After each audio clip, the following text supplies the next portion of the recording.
పేదల ఇండ్లను కూలగొట్టడమే కాదు, రేవంత్ సర్కారు గుళ్లను సైతం వదలడం లేదు. ప్రజాపాలన పేరిట పేద ప్రజలను భక్షించి పెద్దలను ప్రసన్నం చేసుకుంటున్నాడు గుంపు మేస్త్రి. 2019లో బీఆర్ఎస్ ప్రభుత్వం విశాఖ శారదా పీఠానికి 2 ఎకరాల భూమిని కేటాయించింది. 1,19,00,000 రూపాయలు ప్రభుత్వానికి చెల్లించిన శారదా పీఠం రిజిస్ట్రేషన్ కూడా చేయించుకుంది. అయితే ఆ భవన నిర్మాణాన్ని ఎలాంటి నోటీసు ఇవ్వకుండా తొలగించేందుకు కాంగ్రెస్ ప్రభుత్వం ప్రయత్నిస్తోంది. ఇదే ఇప్పుడు భక్తుల ఆగ్రహానికి కారణమవుతోంది. అయితే ఈ విషయం తెలుసుకున్న మాజీ మంత్రి హరీష్ రావు విశాఖ శారదా పీఠాన్ని సందర్శించారు. గత ప్రభుత్వ హయాంలో అన్ని అనుమతులు ఇచ్చామని, ఇప్పుడు వాటిని తొలగించడం సరైన పద్ధతి కాదని ఆగ్రహం వ్యక్తం చేశారు. అన్ని అనుమతులు ఉన్న నిర్మాణాలను తొలగించే అర్హత ప్రభుత్వానికి ఎవరిచ్చారు అని ఆయన నిలదీశారు.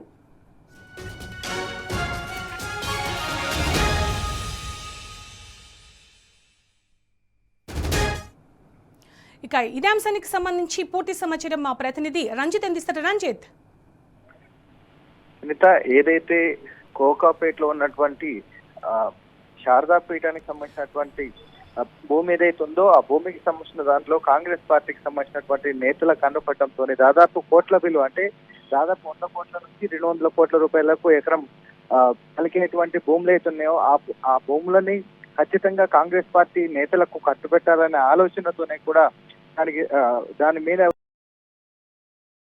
ఎలాంటి నోటీసులు ఇవ్వకుండా, ఎలాంటి ఇన్ఫర్మేషన్ చెప్పకుండా రాత్రి సమయంలో అక్కడికి వచ్చినటువంటి పోలీసులు కావచ్చు, ఎంఆర్ఓ కావచ్చు, వాళ్ళందరూ వచ్చేసి వాళ్ళందరినీ బయటకు వెళ్ళాలని చెప్పేసి గుడిలోకి వెళ్ళి దాంట్లో అసలు గుడిలో రాజశ్యామల అమ్మవారి విగ్రహం ఉందా లేదా అని చెప్పేసి చెక్ చేయడము.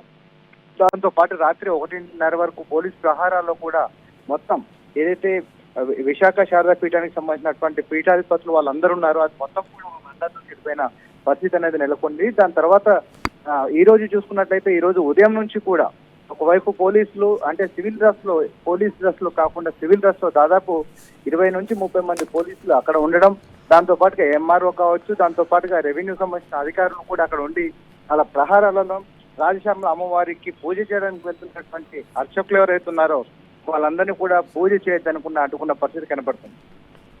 ముఖ్యంగా చూసుకున్నట్లయితే కేవలం అంటే ఏదైతే తెలంగాణ రాష్ట్రం వచ్చిన తర్వాత ఆనాటి ముఖ్యమంత్రి కేసీఆర్ నినాదం ఒకటే, అంటే రాష్ట్రానికి సంపదను పెంచడం, పేద ప్రజలకు పంచడం అనేది కేసీఆర్ నినాదం. అదే నినాదంతో తెలంగాణ రాష్ట్రంలో 10 సంవత్సరాల్లో దేశంలో ఎక్కడ లేనటువంటి అభివృద్ధి చేయడమే కాకుండా దేశంలో ఎక్కడ లేని విధంగా కూడా భూముల విలువ, ఒక ఎకరా భూమి చూసుకున్నట్లయితే 100 నుంచి 120 కోట్ల రూపాయలు పలికిన చరిత్ర దేశంలో తెలంగాణ రాష్ట్రంలోనే హైదరాబాద్ లో ఉంది. అలాంటి హైదరాబాద్ లో కులాలకు కావచ్చు, మతాలకు కావచ్చు, దాంతో పాటు దేవాలయాలకు విశాఖ శారదా పీఠానికి సంబంధించినటువంటి ఏదైతే పీఠం ఉందో అది దేశంలో చాలా దుక్కులో ఉంది. అలాంటి ప్రఖ్యాతి కలిసినటువంటి పీఠాధిపతాన్ని స్వరూపానంద స్వామికి రాజశ్యామలవారి అమ్మవారి విగ్రహ ప్రతిష్ట కోసము 2 ఎకరాల భూమిని ఇచ్చేసి, దాంతో పాటుగా అక్కడ ఆల్రెడీ అమ్మవారి ప్రతిష్ట కావడం, దాంతో పాటుగా నిత్యము పూజలు జరుగుతుంటే కూడా దానికి సంబంధించినటువంటి అర్చకులు కూడా ఆగ్రహం వ్యక్తం చేసిన పరిస్థితి కనబడుతుంది. సనాతన ధర్మం అనేది ఎక్కడ వెళ్తుంది, ఎటువైపు వెళ్తుంది? గత ప్రభుత్వంలో 2019లో వాళ్ళకి సంబంధించినటువంటి అలాట్మెంట్ చేసినప్పుడు ఆనాటి ముఖ్యమంత్రి కేసీఆర్ ఏదైతే శారదా పీఠానికి సంబంధించినటువంటి భూమి ఉందో దానికి కేబినెట్ నిర్ణయం తీసుకొని కూడా 2 ఎకరాల భూమిని కేటాయించిన తర్వాత 19 లక్షలు, 1,19,00,000 రూపాయలకు దాన్ని రిజిస్ట్రేషన్ చేసుకున్న తర్వాత దానికి సంబంధించి జిహెచ్ఎంసీ నుంచి పర్మిషన్ కోసం 19 లక్షల రూపాయలు, హెచ్ఎండిఏకు 23 లక్షల రూపాయలు డబ్బులు కట్టి రిజిస్ట్రేషన్ చేసుకుని దానికి భవన నిర్మాణాన్ని చేపడితే దానిపైన కన్నేసినటువంటి కాంగ్రెస్ పార్టీ నేతలు ఎలాంటి ఇన్ఫర్మేషన్ ఇవ్వకుండా, ఎలాంటి నోటీసులు ఇవ్వకుండా దానికి సంబంధించిన దానిపైన ఇప్పటికీ హిందూ మతానికి సంబంధించిన వాళ్ళు మాజీ మంత్రి హరీష్ రావు వచ్చేసి ఖచ్చితంగా దీనిపైన ఎలాంటి చర్యలు తీసుకోవచ్చు, డిమాలిషన్ చేయొద్దని చెప్పేసి ఆగ్రహం వ్యక్తం చేయడం, అక్కడ ఉన్నటువంటి పోలీసులు కావచ్చు వాళ్ళందరూ అక్కడ నుంచి వెళ్ళిపోయిన పరిస్థితి కనబడుతుంది.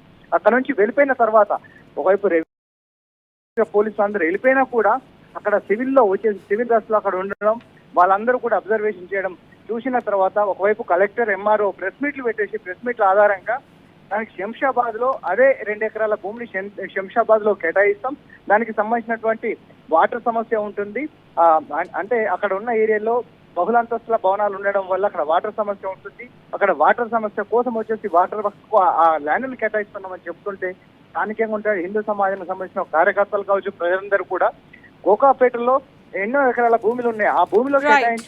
కావచ్చు కదా అని కూడా ఆగ్రహం వ్యక్తం చేసి ఎట్టకేలకు దానిపైన కూడా ఇప్పటికీ హిందూ మతవాదులు కావచ్చు, దాంతో పాటుగా బీఆర్ఎస్ మాజీ మంత్రి హరీష్ రావు వాళ్ళందరూ కూడా ఖచ్చితంగా ఆ పీఠాధిపతికి సంబంధించినటువంటి భూమి ఏదో వాళ్ళకి కేటాయించాలని, లేకపోతే దేనికైనా సిద్ధమని కూడా ఆగ్రహం వ్యక్తం చేసిన పరిస్థితి కనబడుతుంది Sunita. Thank you Ranjith, thanks for the updates.